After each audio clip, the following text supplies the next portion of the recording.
ఇక్కడ కూర్చున్నటువంటి ప్రతి నాయకుడు ముస్లిం కమ్యూనిటీ కోసము పని చేసినటువంటి రికార్డు ఉన్న ట్రాక్ ఉన్నటువంటి నాయకులు ఇక్కడ కూర్చున్నారు.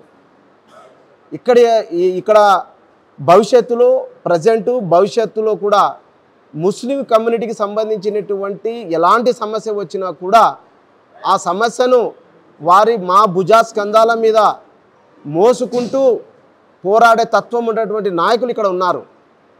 వాళ్ళ ట్రాకులు చూసినా కూడా. కానీ ఇక్కడ ఇప్పుడు ఏదో వచ్చింది వక్ఫ్ అమెండ్మెంట్ బిల్ అనేది, కమ్యూనిటీకి ఏదో నష్టం జరుగుతుంది అని బాధ వారికి ఎంత ఉందో దానికన్నా 1% ఇక్కడ కూర్చున్న నాయకులకు మా పార్టీ జాతీయ అధ్యక్షులు చంద్రబాబు నాయుడు సార్కి కూడా అంత బాధ ఉంది. కానీ ఈరోజు వక్ఫ్ అమెండ్మెంట్ బిల్ గురించి కేంద్ర ప్రభుత్వం వారు గత 4 నెలల నుంచి 5 నెలల నుంచి ముందు నుంచి చెప్పుకుంటూ వస్తున్నారు. ఏమని? ఈ వక్ఫ్ అమెండ్మెంట్ బిల్ మేము పెట్టబోతున్నాం అనే విషయం మీద.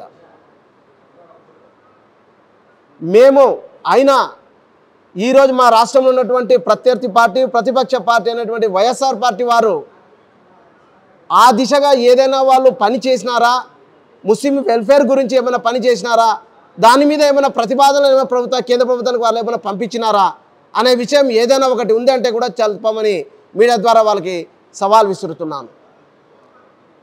కానీ ఈరోజు మిత్రధర్మం పొత్తులో భాగంగా మేము గత ఎన్నికల్లో 2024 ఎన్నికల్లో మేము స్పష్టంగా మా జాతీయ అధ్యక్షుడు చంద్రబాబు నాయుడు సార్ గారు క్లియర్ కట్గా మేము రాష్ట్ర అభివృద్ధి గురించి, రాష్ట్రం యొక్క అభివృద్ధి గురించి ఆలోచిస్తూ భవిష్యత్తు కోసం మేము బీజేపీతో జనసేన పార్టీతో మేము పొత్తు పెట్టుకొని మిత్రధర్మంగానే మేము ఆ రోజు ప్రజల్లోకి వెళ్ళి ఓట్లు అడిగాము. ఈరోజు ఆ విధంగా మేము ఓపెన్గా మా చంద్రబాబు సార్ గారి యొక్క విజన్ ఓపెన్గా ఉంటుంది, క్లియర్గా ఉంటుంది, వన్ సైడ్ ఉంటుంది మా నాయుడు గారు, మా సీఎం సార్ గారిది. ఆ రోజు మేము ఓపెన్గా వెళ్ళి ఓట్లు అడిగాము. మా వాహిద్ భాయ్ సార్ చెప్పినట్ల ముస్లిం పాపులేషన్ ఉన్నటువంటి కాన్స్టిట్యున్సీస్లో ముస్లిం యొక్క ఓట్లు కూడా మాకు కూటమికి రావడం జరిగింది. అంటే దీని అర్థం ఏమి అంటే ముస్లింలో ఉన్నటువంటి కమ్యూనిటీలో ఉన్నటువంటి కొంత భాగం మాకు మద్దతు ఇచ్చింది, అంటే యాక్సెప్ట్ చేసింది. మాకు ఏమని కూటమి ప్రభుత్వానికి మద్దతుగా ఉన్నందుకు తెలుగుదేశాన్ని ఆస్వాదించినారు. ఇప్పుడు ఈ అమెండ్మెంట్ బిల్ వల్ల మా కమ్యూనిటీకి నష్టం జరుగుతుంది, మేమేదో ద్రోహులు అని చెప్పేసి ఈరోజు ప్రతిపక్షం వారు మాట్లాడుతున్నారు. నేను ఒక మాట అడుగుతున్నాను వారికి, ఏ అమెండ్మెంట్ బిల్ అయినా ఏ బిల్ అయినా పార్లమెంట్ హౌస్ కావచ్చు, రాజ్యసభలో కానీ బోత్ హౌసెస్లో బిల్లు యాక్ట్ రూపంలోకి రావాలి అంటే 2 సభల్లో మెజారిటీ తీసుకొని యాక్ట్ అవుతుంది. మళ్ళీ ఇక్కడ లోక్సభలో కూటమి ప్రభుత్వానికి 1/3 మెజారిటీ, ఫుల్ మెజారిటీ ఉంది కాబట్టి అక్కడ ఈ తీర్మానం ఏ విధంగా గెలుస్తుంది అనే ఉద్దేశంతో వైఎస్ఆర్ పార్టీ వారు ఏం చేశారు, ఓపెన్గా మేము బిల్లును వ్యతిరేకిస్తున్నామని చెప్పేసి విప్ జారీ చేసి ఓటు లోక్సభలో వేశారు. సంతోషం. మరి రాజ్యసభకు వచ్చినప్పుడు అక్కడ విప్ జారీ చేసినారు. ఎప్పుడు చేసినారు మీరు? ఎప్పుడు చేశారు మీరు? మీ ఆత్మకు మీరు సమాధానం చెప్పుకోండి. మీరు ఎప్పుడు విప్ జారీ చేశారని ఎప్పుడు చేశారండి? ఓటింగ్ అయిపోయిన తర్వాత నేషనల్ మీడియాలో ఆ పాయింట్ రైజ్ అయినప్పుడు అప్పటికప్పుడు ఆ డేట్ వేసి 3వ తేదీ డేట్ వేసి అక్కడ వారి యొక్క రాజ్యసభ పార్టీ విప్ జారీ చేసింది వైఎస్ఆర్ పార్టీది. అంటే ఇక్కడ క్లియర్ కట్గా ఎవరున్నారో ప్రజలు అర్థం చేసుకోవాలి. అంటే మేము కూటమిలో ఉన్నాము కాబట్టి రాష్ట్ర ప్రయోజనాన్ని దృష్టిలో పెట్టుకొని మైనార్టీ యొక్క సంక్షేమాన్ని కూడా దృష్టిలో పెట్టుకొని మా బాబు గారు షరతులతో కూడినటువంటి కండిషన్లు పెట్టారు. ఈరోజు ఈ బిల్లు పెట్టే ముందు జాయింట్ పార్లమెంట్ కమిటీ అని చెప్పేసి ఒకటి ఫామ్ అయినప్పుడు కనీసము ఒక 30 సమావేశాలు జరిగినాయండి. ఈ బిల్లుని పార్లమెంట్ ప్రొడ్యూస్ చేసే ముందు వైఎస్ఆర్ పార్టీ మీకంతా ముస్లిమ్స్ మీద ప్రేమ అభిమానము ఉంటే మీరు ఎందుకు ఒక్క సవరణ కూడా వాళ్ళ ముందు పెట్టలేకపోయినారు? అంటే మీ చిత్తశుద్ధి ఇదేనా ముస్లిమ్స్ మీద? మళ్ళీ మేము ఈరోజు మిత్రపక్షంగా సెంట్రల్లో ఉంటూ కూడా మా చంద్రబాబు నాయుడు సార్ గారు ఏం చేశారు? 3 సవరణలు తీసుకొచ్చారు. 4 సవరణలు పెడితే 3ని ఆమోదింపజేశారు. చేపించినటువంటి ఘనత మా చంద్రబాబు నాయుడు సార్ గారికి ఉంది. దీన్ని బట్టి మనకు అర్థమవుతుంది ముస్లిమ్స్ మీద చిత్తశుద్ధి ఉన్నటువంటి, భవిష్యత్తులో కూడా ముస్లిమ్స్కి ఎలాంటి జరగకూడదు హాని అనే ఆలోచన చేసినటువంటి ఏకైక వ్యక్తి దేశం మొత్తం మీద ఎవరు ఉన్నారు అంటే అది మా చంద్రబాబు నాయుడు సార్ గారు. 4 సవరణలు ప్రొడ్యూస్ చేస్తే 3 సవరణలకి మా సార్ గారు ఆమోదింప చేయించుకున్నారు. అంటే దీన్ని బట్టి ఆమోదన ఏముంది? అది 3 సవరణలు ఏవి అంటే మనకు ఏ మతానికి సంబంధించినటువంటి ధార్మిక సంస్థల్లో ఆ సంస్థకు సంబంధించినటువంటి వార్ మెంబర్స్గానే ఉండాలి. దానికి ఉదాహరణగా మా చంద్రబాబు నాయుడు సార్ గారు తిరుపతిది చూపించారు. మన లడ్డు యొక్క కాంట్రవర్సీ జరిగినప్పుడు ఆ ధార్మిక సంస్థల్లో ఆ కమ్యూనిటీకి సంబంధించిన వాళ్ళు మాత్రమే ఉండాలి, అన్య మతస్థులు ఉండకూడదు. అదే ఫార్ములా ఈరోజు దేశం మొత్తం మీద కూడా ఈ వక్ఫ్కి సంబంధించిన దానిలో కూడా ముస్లిం సంబంధించినటువంటి వారే ఉండాలి సభ్యులుగా, అన్య మతస్థులు ఉండకూడదు అని చెప్పి కేంద్ర ప్రభుత్వానికి ఒప్పించి దాన్ని బిల్లో ఇంప్లిమెంట్ చేయించేటువంటి ఘనత మా చంద్రబాబు సార్ గారు చేసినటువంటి ఘనత. అది number 1. Number 2 Waqf by user. దాని విషయంలో కూడా మా చంద్రబాబు నాయుడు గారు ఏం చేశారు? ఆ వారసత్వకు సంబంధించినటువంటి పేపర్స్ ఇప్పుడు పుట్టవు, అవి తీసుకొని వచ్చి ఇప్పుడు పెట్టాలి అంటే పుట్టవు. కాబట్టి ఆ వక్ఫ్ బై యూజర్ అనే కంటెంట్ ఏదైతే ఉందో దాని మీద కూడా ఒక డ్రైవ్ చేసి దాన్ని కూడా రైట్ చేయడం జరిగింది. ఈ విధంగా మా చిత్తశుద్ధి ముస్లిమ్స్గా బిల్లు పెట్టినా, మిత్రపక్షంలో ఉన్నా కూడా ముస్లిమ్స్ యొక్క సంక్షేమం కోసం ఆలోచించేటువంటి పార్టీ మా తెలుగుదేశం పార్టీ. ఇంత చిత్తశుద్ధి ఉంది కాబట్టి మేము ఈరోజు ఇక్కడ ధైర్యంగా దేశం మొత్తం మీద కూడా ప్రతి ఎన్డీఏ ప్రభుత్వంలో కూటమిలో ఉన్న నాయకులు ఈరోజు ప్రెస్ మీట్లు పెడుతున్నారు, మాట్లాడగలుగుతున్నాము. ఈరోజు మా కమ్యూనిటీకి నష్టం జరిగితే మాకు బాధ ఉంటుందా? ఈరోజు కూడా చెప్తున్నాం మేము, మా తెలుగుదేశం పార్టీ స్టాండ్ ముస్లిం కమ్యూనిటీకి ఏ విధంగా హాని జరగనియడు మా సిబిఎన్ సార్ గారు. కాబట్టి ఆ నమ్మకం మాకు ఉంది. మరొక విషయం అడుగుతున్నాను వైసీపీ పార్టీ వారికి, ఈరోజు రాజ్యసభలో మీరు మీ విప్ జారీ చేయకుండా మీ ఓట్లు ఎక్కడ వేశారు? మీ ఓట్లు మీకున్నటువంటి 7 సంఖ్యాబలముగా రాజ్యసభలో ఉన్నటువంటి 7 సంఖ్యాబలముగా కరెక్ట్గా ఇక్కడ వేసింటే 95 ప్లేస్లో పోయి అది 102గా వచ్చేది.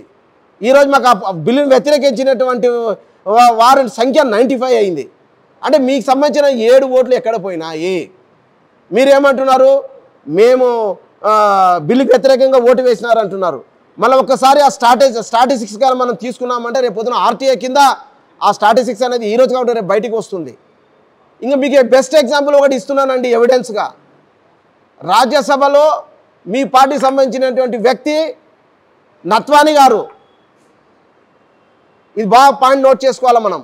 రాజ్యసభలో మీకున్నటువంటి 7 సంఖ్యాబలంలో నుంచి మీ రాజ్యసభ వైసీపీ పార్టీకి సంబంధించిన రాజ్యసభ సభ్యుడు నత్వానీ గారు డైరెక్ట్గా వైసీపీ బిల్లుకు మద్దతుగా ఓటు వేసినారు.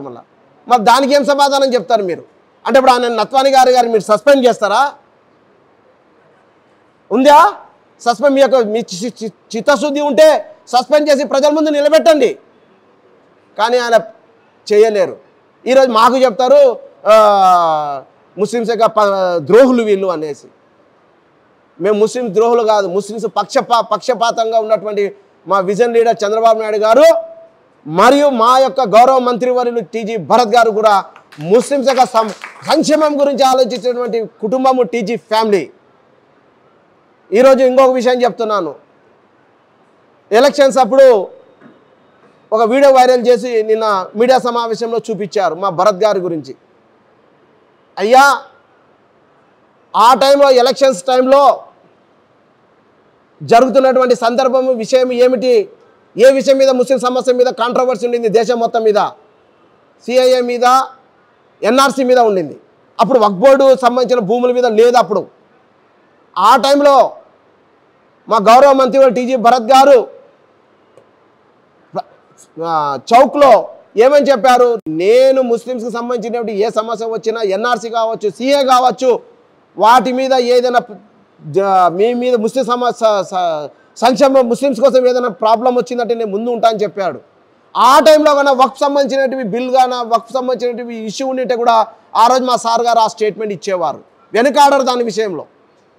కానీ ఈరోజు ఆ వైరల్ చూపిస్తూ రాజీనామా చేయండి, ఆ రోజు ఈ విధంగా చెప్పారు భరత్ గారు అంటారు. అంటే చెప్పినటువంటి వ్యక్తులకు నేను ఒకసారి వాళ్ళు మనస్సాక్షిగా అర్థం చేసుకోండి. ఆ రోజు ఈ ఇష్యూ వచ్చేసి నా ఆంధ్రప్రదేశ్ సంబంధించిన ఇష్యూ కాదండి, ఇది దేశానికి సంబంధించిన దేశంలో ఉన్నటువంటి సమస్య. ఇది తీసుకొచ్చిన యాక్ట్ స్టేట్ గవర్నమెంట్ కాదండి, ఇది సెంట్రల్ గవర్నమెంట్ తీసుకొచ్చిన యాక్ట్. ఇది దాంట్లో ఒకటే ఆంధ్రప్రదేశ్ ఒకటే కాదండి, 29 రాష్ట్రాలు ఉన్నాయండి. ఇది ఆ విధంగా ఉన్నటువంటి సమస్యను తీసుకొని వచ్చి మా గౌరవ మంత్రి వాళ్ళు టీజీ భరత్ గారు రాజీనామా చేయాలని చెప్పడం అంటే అది వారు ఎంత హాస్యాస్పదంగా వాళ్ళు చెప్తున్నారో, వారి యొక్క జ్ఞానం ఎంతవరకు ఉంది అనేది వాళ్ళు ఒకసారి ఆలోచించుకోవాలి. మేము ఈరోజు కూడా చెప్తున్నాను మా టీజీ భరత్ సార్ గురించి, వాళ్ళు చేసినటువంటి చారిటీ, ముస్లిం కమ్యూనిటీకి వాళ్ళు చేసినటువంటి సేవ మిగతా కులాలకు కూడా చేశారు. కానీ మా కమ్యూనిటీ గురించి సందర్భం వచ్చింది, మా ఇష్యూ సంబంధించింది కాబట్టి టీజీ ఫ్యామిలీ వారు ఎన్నో సంక్షేమాలు ఎన్నో వెల్ఫేర్ చేశారు. ఉదాహరణకు ఈరోజు మన అంజుమన్ బర్నింగ్ ఇష్యూ ఉంది, ఉమర్ అరబిక్ స్కూల్ సంబంధించినటువంటి ఇష్యూ, దాని 7 ఏడు వెళ్ళిపోయింది. ఆ 7 ఏడు వెళ్ళిపోయినప్పుడు మళ్ళీ వైఎస్ఆర్ పార్టీకి సంబంధించిన నాయకులు 7 ఏడు గురించి ఎందుకంటే ఎంతవరకు ప్రజల మధ్యలో తీసుకొని వచ్చి పోరాటం చేయలే, ఆ 7 ఏడు గురించి బ్యాక్ తీసుకోవాలని చెప్పేసి వచ్చి నాయకులు ఎందుకు ఈరోజు మీరు తీసుకురాలేకపోయినారు. కానీ ఈరోజు మా తెలుగుదేశం పార్టీ నాయకులు మేమందరం కలిసి మా గౌరవ మంత్రి టీజీ భరత్ సార్ గారి దృష్టికి తీసుకొని పోయినాము. 7 ఏడు గురించి ఉమర్ అరబికి సంబంధించిన డెలిగేషన్ తీసుకొని వచ్చి మాట్లాడించి ఈరోజు ఆ 7 ఏడు గురించి కూడా మా గౌరవ మంత్రి టీజీ భరత్ గారు సాయశక్తుల ప్రయత్నం చేసి దాన్ని వాపస్ తీసుకొస్తారని చెప్పేసి మాట ఇవ్వడం జరిగింది. అంటే ముస్లిమ్స్కి సంబంధించిన విషయాల మీద మాకు మా నాయకుడికి చిత్తశుద్ధి ఉందా లేదా అని చెప్పేసి వారు ఒకసారి ఈ విషయాన్ని ఎమరేసుకోవాలని మీడియా సమావేశం ద్వారా తెలియజేస్తున్నాను. మరియు అదే మా టీజీ భరత్ గారు ముస్లిం కమ్యూనిటీ మీద ప్రేమ ఉంది కాబట్టి వారు ఎప్పుడు ముస్లిం కమ్యూనిటీని తమ కుటుంబ సభ్యులుగా భావిస్తారు. కాబట్టి ఈరోజు తిబ్బి కాలేజ్ యునానీ కాలేజ్కు ఈరోజు ఆ యునానీ కాలేజ్లో కూడా గత ఎన్నో సంవత్సరాల నుంచి ఆడ సర్వీసెస్ లేవు, రా మెటీరియల్ ఇన్ఫ్రాస్ట్రక్చర్ లేదు, కానీ అక్కడ సమస్యలు ఉన్నాయి. మన సమస్యలు ఉన్నప్పుడు వైఎస్ఆర్ పార్టీకి సంబంధించిన నాయకులు, మైనార్టీ నాయకులు ఆ విషయం మీద ఎప్పుడైనా మీరు తీసుకొని వచ్చి మాట్లాడినారా?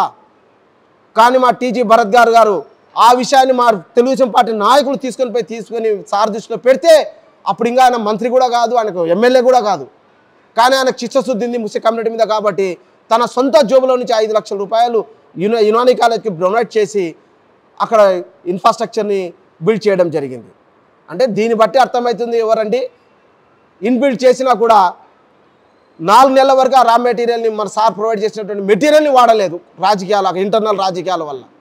మళ్ళీ మా నాయకులు మేము పోయి అక్కడ ఇన్ఫ్రాస్ట్రక్చర్ని పెట్టి మళ్ళీ మేము అక్కడ ఇది చేయడం జరిగింది, రీబిల్డ్ చేయడం జరిగింది. అంటే దీన్ని బట్టి నేను చెప్పేది ఏమిటంటే మైనార్టీస్కు సంబంధించిన విషయంల మీద మీకు ఒక్కరికే కాదండి ప్రేమ, అభిమానము, నమ్మకం అనేది.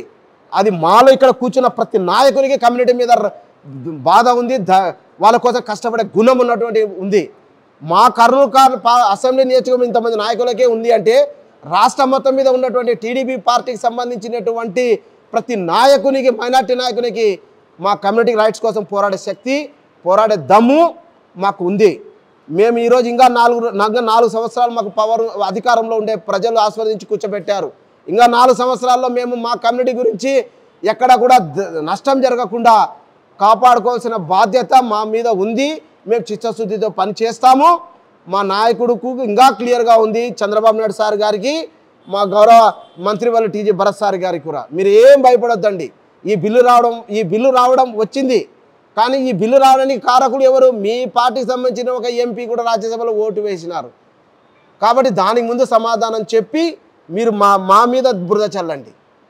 అంతేగాని ఈ బిల్లు వల్ల ఏదో ముస్లిం కమ్యూనిటీకి నష్టం జరుగుతుంది అనేది ఉంది. నేను ఒక ఎగ్జాంపుల్ చెప్తానండి, ఇప్పుడు సందర్భం వచ్చింది కాబట్టి చెప్తున్నాను. వక్ఫ్ బోర్డ్ పరిస్థితి, నేను వక్ఫ్ బోర్డ్ డైరెక్టర్గా ఉన్నప్పుడు, డిస్ట్రిక్ట్ వక్ఫ్ బోర్డ్ కమిటీ మెంబర్గా ఉన్నప్పుడు ముజఫర్ నగర్లో ఉన్నటువంటి వక్ఫ్ ల్యాండ్ విషయంలో అక్కడ ఖబరస్థాన్ లేదని చెప్పి ముజఫర్నగర్ వాసులకు అప్పుడు అలిగేషన్ కంప్లైంట్ వస్తే ఆ అలిగేషన్ ఆ డెలిగేషన్ తీసుకొని మా గౌరవ మంత్రి వారు టీజీ వెంకటేష్ సార్ గారు ఆ రోజు మంత్రిగా ఉన్నారు. ఆ రోజు వారు ఏం చేశారు, వాళ్ళ దృష్టి తీసుకొని పోతే సర్వే కమిషను, స్టేట్ వక్ఫ్ బోర్డ్ చైర్మన్ కమిషను, రాష్ట్ర కమిషన్లను అందరినీ కూర్చోబెట్టి అక్కడ సర్వే చేయించి 2 ఎకరాల 65 సెంట్ల వక్ఫ్ భూమిని ఈరోజు మేము రికవర్ చేసినాము. ఆ రోజుల్లో చేసి అక్కడ ముజఫర్నగర్ వాసులకు హ్యాండ్ ఓవర్ చేసి వచ్చినాము. అంటే మాకు ఒక చిత్తశుద్ధి ఉంది అండి. వక్ఫ్ ప్రాపర్టీస్లో కాపాడుకోవాలి, ముస్లిం కమ్యూనిటీ సంబంధించిన సమస్య విషయాల మీద కూడా మాకు చిత్తశుద్ధి ఉంది. కాబట్టి మేము ఏ విధంగా అయినా కూడా ఇలాంటి బిల్లులు కాదు, ఇంకా 10 బిల్లులు వచ్చినా మా కమ్యూనిటీకి ఏ విధంగా రక్షించుకోవాలి, కమ్యూనిటీని ఏ విధంగా ప్రొటెక్ట్ చేసుకోవాలనే ఆలోచన మాకు ఉంది. మా నాయకుడు చంద్రబాబు నాయుడు సార్ గారికి, మా గౌరవ మంత్రి వాళ్ళు భరత్ సార్ గారికి, నారా లోకేష్ బాబు గారికి, మినిస్టర్ షరీఫ్ సార్ గారికి, మన గౌరవ మంత్రి వర్యులు మైనార్టీ మినిస్టర్ ఫరూక్ సార్ గారికి అందరికి మాకు చిత్తశుద్ధి ఉంది అండి. మా కమ్యూనిటీకి మేము పార్టీలో ఉంటూ మా కమ్యూనిటీ రైట్స్ కోసం మేము పోరాడతాము. మీరేం దిగులు చెందొద్దండి.